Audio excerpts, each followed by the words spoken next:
Hello दोस्तों, आज हमारे भतीजे विकास का जन्मदिन है और जन्मदिन पर ढेर सारी शुभकामनाएं देती हूँ।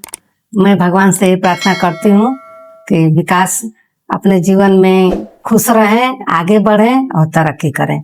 मैं अपने भतीजे विकास के जन्मदिन पर एक सोहर गीत सुनाना चाहती हूँ। जुग जुग जिए मोर लाला नवा भवनवा के भाग जागल हो। ललना लाल हुई है फुलवा के दीपक, मनवा में आस लागल हो।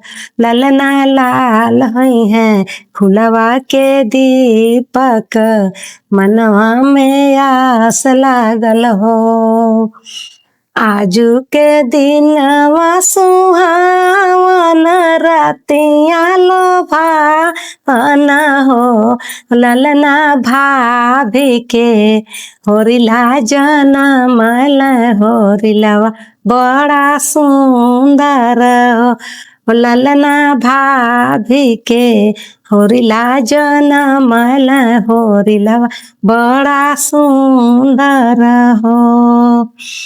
अखिया त हवा जैसे माई के, नकिया त बाबूजी के हो। अखिया त हवा जैसे माई के, नकिया त बाबूजी के हो। ललना मुखावा त चांदा सूरजवा के, सगरोया जोर भैले हो।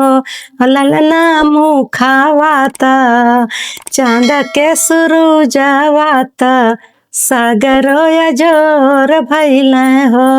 ललना मुखावा त चांद के सूरजवा त, सगरोया जोर भैले हो। सासू सुहागिन बड़ी दानी, लुटावे सोना चानी हो। सासू सुहागिन बड़ी दानी, लुटावे सोना चानी हो। ललना दुआरे पर बाजला बधाइया, महलिया उठ सोहर हो।